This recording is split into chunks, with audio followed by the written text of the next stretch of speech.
Bonsoir, vous allez bien? Je vais très bien. Aujourd'hui, c'est le 11 juillet 2023. C'est 8h52. C'est samedi. Bon, so आज की class में इस particular session में we are going to talk about contracted articles article कोत्राक्ते. There are two types of them: due, they, o. And of course, what are the rules behind it, उनका concept क्या है और उनकी application. Okay, so यहाँ पर sheet आ रही है. जैसे आप देख रहे हो, आर्टिकल कोत्राक्ते कॉन्ट्रैक्टेड आर्टिकल जो छोटे हो जाते हैं. सो हमारे पास दो आर्टिकल्स हैं, ओ दोनों की साउंड सेम है. Okay, so je parle au garçon. Garçon is boy. I speak or I am speaking to the boy.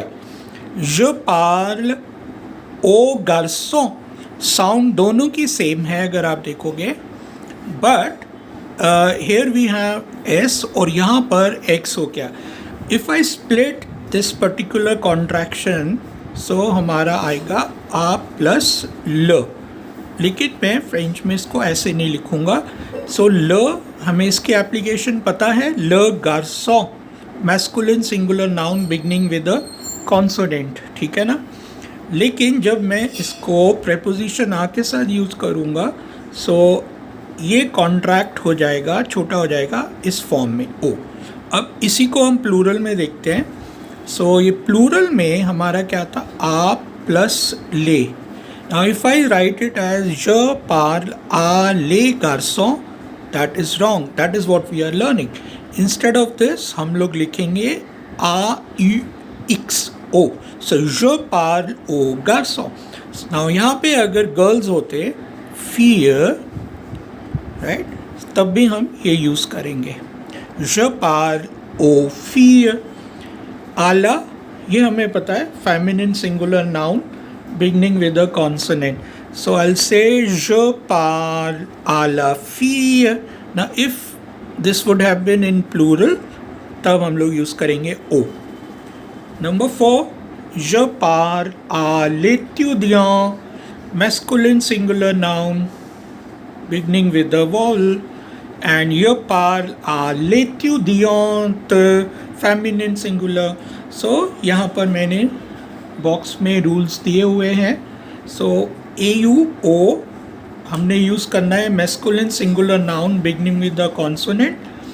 O R you x masculine and feminine singular noun beginning with a vowel और a consonant, ठीक है. Plural में है तो हमने ओ लगाना है with x. आला feminine singular noun beginning with consonant. A L apostrophe masculine or feminine singular noun beginning with a vowel. So ये रूल हैं एप्लीकेशन के.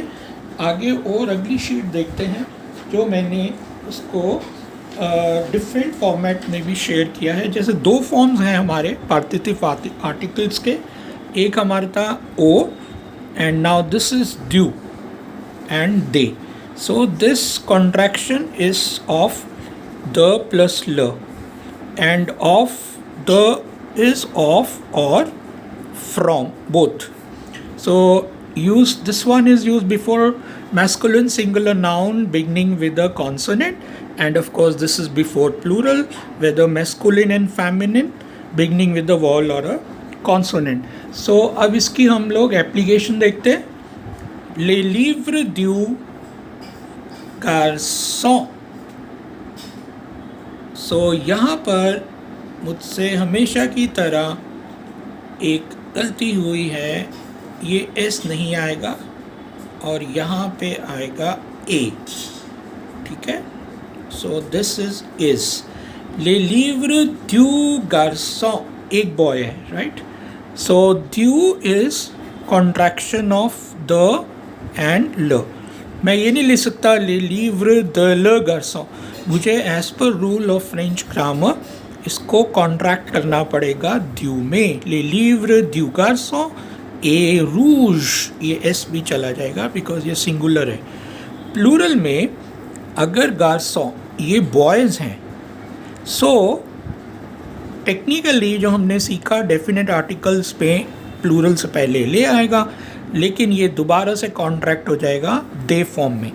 ले लिव्र दे गार्सों sont rouges, the books of the boys are red.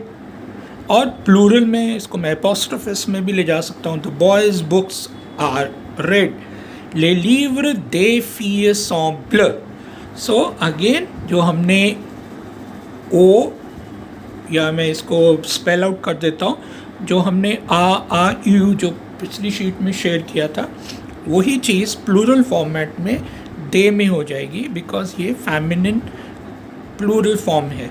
So that means जब भी दे होगा as per the rule आपने, that means उससे ये डिनोट हो रहा है कि अगला नाउन जो है हमारा प्लूरल फॉर्मेट में. Then we come to the application. Of course ये देखो यहाँ पे मैंने चार्ट भी बनाया हुआ है. आइडिया इज़ मैंने 3 शीट में वही चीज़ आपको बार बार एक्सप्लेन कर रहा हूँ, सो दैट देखते समय आप इसको अकॉर्डिंगली माइंड में रीइंफोर्स कर पाओ. और अगर अच्छा लगे वीडियो तो भाई कुछ कमेंट कर देना. मेरे लिए ये इम्पोर्टेंट है कि जितने लोग भी देखें कुछ कमेंट कर दो, तो हमारी जो क्लास है थोड़ी इंटरेक्टिव होती जाएगी. मैं उसके आंसर देता जाऊँगा जो भी आपका क्वेश्चन होगा, और मन करे तो शेयर कर देना आगे, बाकी आपकी इच्छा भाई. So the L apostrophe before the noun beginning with the vowel, whether masculine or feminine. Les livres de l'étudiant, les livres de l'étudiante, les livres de la fille. La हमें पता है फेमिनिन सिंगुलर नाउन जो consonant से शूज हो रहा है. les livres de Pierre. So this is the proper noun. So मैं इसको द यूज़ करूँगा as it is, right. les livres de Lan beginning with the vowel, so this e will be gone, right. les livres d'Antonio, तो चाहे ये female हो चाहे ये मेल हो, वॉवल से शुरू हो रहा है या एच से, आपने डी एपोस्ट्रोफ लगाना है. So same thing is with आ, जो मैंने फर्स्ट शीट में यूज़ किया था. आ is our simple preposition to, और इंग्लिश में भी मैं ये बोलता हूँ, सपोज मैं कहना चाह रहा हूँ Radhika's book, so I will say le livre the Radhika. I am speaking to Ritik. I'll say je parle à Ritik. वहाँ पे मेरा कॉन्ट्रैक्शन नहीं होगा, बिकॉज प्रॉपर नाउन नेम से पहले मैं द नहीं लगाता. Same thing is with French here as well. So je parle à Pierre, je parle à Hélène. ठीक है जी. सो बिफोर प्रॉपर नाउन, ये दोबारा से मैं आपको एक्सप्लेन कर रहा हूँ, ए यू एक्स. सो जब भी आप इसको याद करो, दोनों को इकट्ठे मन में लेके चलो पार्टिटिव आर्टिकल्स को. A U is before masculine singular noun beginning with the consonant, and A U X O दोनों की साउंड सेम है. ओ is before plural nouns with a masculine और feminine beginning with the consonant और अ वोवेल. सो यहाँ पर हमारा ये पर्टिकुलर मॉड्यूल होता है समाप्त, जिसमें हमने डिस्कस किया आर्टिकल कॉन्ट्रैक्टे, जिसके 2 फॉर्म्स हैं, ड्यू एंड दे, एंड देन ओ एंड ओ. ये ऐसा क्यों हुआ कॉन्ट्रैक्ट वो भी हमने सीखा, एंड देन उसके हमने कुछ प्रोनंसिएशन के रूल्स भी आपने सीखे जब मैं बोल रहा था, और साथ ही साथ मैं चाहता हूँ आप खुद उसकी प्रोनंसिएशन को एनालाइज करो, and then we talked about some sentences as well. So that was it, and try to learn as much as possible, practice a lot, और repeat बहुत करो, बार बार repeat करो, practice करो. That is how you will be able to pick up the French as far as our basic level is concerned, and further on as well. So merci et à demain.